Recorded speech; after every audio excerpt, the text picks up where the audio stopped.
Hi, today we are going to learn log-based technique, problem and solutions. So problem and solution में जब आप locking use करते हैं तो क्या प्रॉब्लम अकर कर सकती है डेटाबेस में और उसके सॉल्यूशंस क्या है, कौन कौन सी टेक्निक आप यूज करके उसमें सॉल्यूशन फाइंड कर सकते हैं। देखो लॉकिंग में हम ये जानते हैं कि अगर एक बार लॉक किसी डेटा आइटम पे लग गया तो उसको यूज करने के बाद ही हम उसको रिलीज करते हैं। जब तक हम उसको यूज करते हैं तब तक हम उसे रिलीज नहीं करते हैं। जैसे यहाँ आप देखें इस ट्रांजेक्शन में आर डेटा आइटम पे अगर हमने एक्सक्लूसिव लॉक लगाया है तो हमने रिलीज कब किया है, जब हमने उसको यूज कर लिया, कि हमने रीड परफॉर्म कर लिया, राइट परफॉर्म कर लिया, फिर उसको अनलॉक कर दिया। तो अनलॉक मतलब आपने उसे रिलीज कर दिया है। तो यहां मैंने एक एग्जांपल लिया है T1 और T2, जिसमें हमने अज्यूम किया है कि Q की वैल्यू 500 थी, R की वैल्यू 1000 थी।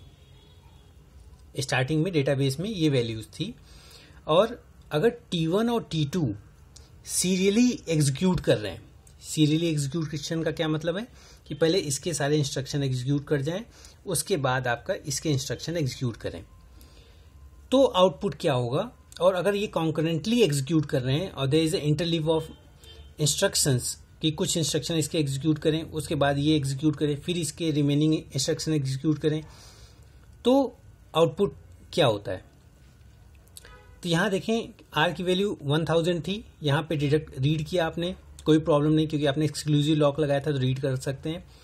आपने आर की वैल्यू अब क्या कर दी 800, यहां पे आर की वैल्यू क्या हो जा रही है 800। ठीक है, अब आर को आपने अपडेट कर दिया 800 से, आर को अनलॉक कर दिया, मतलब अब कोई और भी आर यूज कर सकता है। फिर क्यू डेटा आइटम पे आपने एक्सक्लूसिव लॉक लगाया तो इसको आप रीड कर सकते हो। फिर क्यू की वैल्यू आपने इंक्रीज करके 200 इंक्रीज करके क्या कर दी 700। नाउ क्यू की वैल्यू क्या है 700। फिर उसको अपडेट कर दिया राइट क्यू से, फिर इसको अनलॉक कर दिया, मतलब आर और क्यू दोनों अनलॉक हो गए हैं। फिर सीरियली एग्जीक्यूशन के कारण अब T2 एग्जीक्यूट करेगा, तो T2 में आपने सम डेटा आइटम पे एक्सक्लूसिव लॉक लगाया, सम की वैल्यू आपने 0 असाइन कर दी है। लॉक शेयर्ड लॉक आपने परफॉर्म किया है क्यू डेटा आइटम पे, तो क्यू पहले आपका अनलॉक हो गया है इसलिए आप शेयर्ड परफॉर्म कर सकते हो। फिर आपने रीड किया क्यू डेटा आइटम को, फिर sum equal to sum plus q किया, तो क्यू की वैल्यू क्या है 700, तो अब सम की वैल्यू क्या हो गई है 0 प्लस 700 मतलब 700। फिर क्यू को आपने अनलॉक कर दिया, ठीक है पॉसिबल है। फिर आपने आर डेटा आइटम को शेयर्ड मोड में लॉक किया, तो ये परफॉर्म हो सकता है क्योंकि आर की वैल्यू 1000, आर की वैल्यू क्या है 800, स्टार्टिंग में 1000 थी, यहाँ पे 800 है और यहाँ अनलॉक भी हो गया तो यहाँ परफॉर्म हो सकता है। फिर आर को रीड किया तो आर की वैल्यू क्या है 800। फिर सम की वैल्यू क्या है यहाँ पे 700 और प्लस 800 तो क्या हो गया 1500।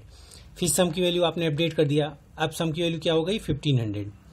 फिर अनलॉक आर कर दिया, अनलॉक सम कर दिया। तो सीरियली जब आप एग्जीक्यूट कर रहे हैं तो सम की वैल्यू क्या आ रही है 1500।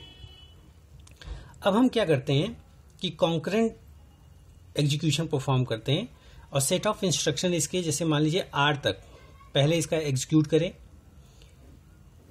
उसके बाद आपका T2 के इंस्ट्रक्शन एग्जीक्यूट करें और फिर जब T2 के इंस्ट्रक्शन एग्जीक्यूट कर जाएं पूरा, ये पूरा T2 एग्जीक्यूट कर जाए तो हम जो है इसके रिमेनिंग पार्ट एग्जीक्यूट करेंगे यहां से लेकर के यहां तक।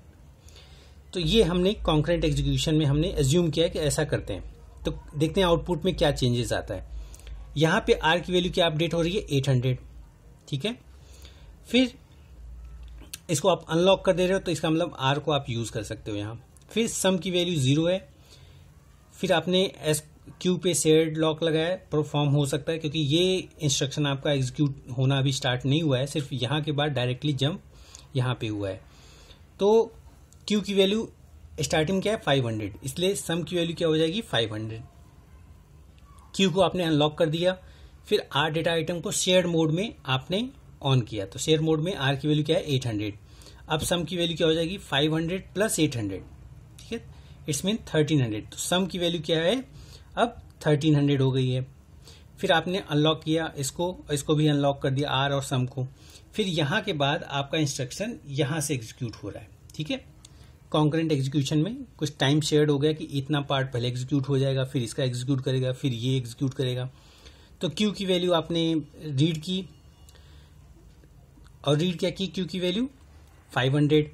अब क्यू की वैल्यू अपडेट होगा, क्या हो जाएगी 700। क्यू की वैल्यू अपडेट हो जाएगी और अनलॉक हो जाएगा। अब ये दोनों ट्रांजेक्शन परफॉर्म हो गए। बट अगर आप देखें आर और क्यू की वैल्यू तो करेक्ट अपडेट हो रही है, बट सम की वैल्यू जो है, जब कॉन्करेंट एग्जीक्यूशन हमने किया और सेट ऑफ इंस्ट्रक्शन एक दूसरे से कि इस टाइम फ्रेम में इतना एग्जीक्यूट हुआ, फिर सेकेंड टाइम फ्रेम में इतना एग्जीक्यूट हुआ, फिर ये एग्जीक्यूट हुआ, तो सम की वैल्यू 1300 आ रही है।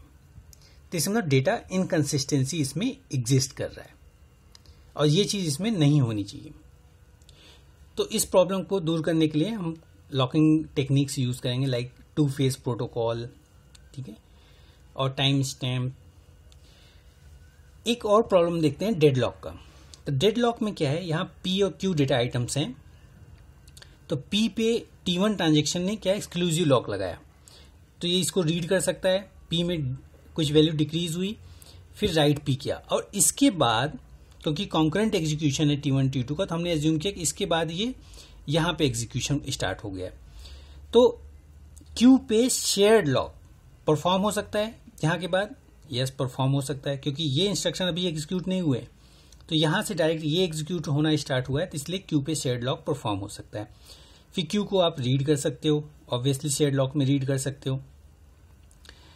उसके बाद आपने लॉक एस पी पे लगाया, क्योंकि पी अभी अनलॉक है, यहाँ पी अभी लॉक है और अनलॉक आपका नहीं हुआ है, तो ये इंस्ट्रक्शन एग्जीक्यूट करने के लिए वेट करेगा, ठीक है, किसी टाइम पीरियड के लिए वेट करेगा कि पी अनलॉक हो जाए तो हम इसको इसके आगे एग्जीक्यूट करें। बट पी अभी अनलॉक नहीं है।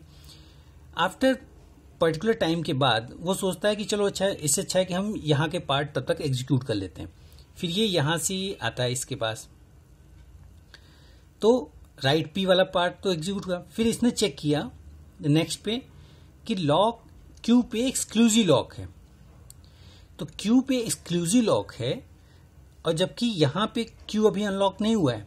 और लॉक कॉम्पेटिबिलिटी क्या कहता है कि अगर आपका पहले से शेयर्ड लॉक है और आपने शेयर्ड लॉक का रिक्वेस्ट किया है तो वो पॉसिबल है, ट्रू है। लेकिन अगर एक्सक्लूसिव लॉक है किसी डेटा आइटम पे और उस पर शेयर्ड लॉक का आपने रिक्वेस्ट दिया तो वो पॉसिबल नहीं है। और अगर शेयर्ड लॉक किसी डेटा आइटम पे एक्सक्लूसिव का आपने रिक्वेस्ट दिया तब भी पॉसिबल नहीं है, और एक्सक्लूसिव है तो पॉसिबल होगा ही नहीं। तो यहाँ आप देखें, यहाँ शेयर्ड लॉक हमारा था बट रिक्वेस्ट हमारी क्या थी, एक्सक्लूसिव थी, इसलिए ये वाला भी इंस्ट्रक्शन एग्जीक्यूट नहीं करेगा, यहाँ के लिए भी वे वेट करेगा।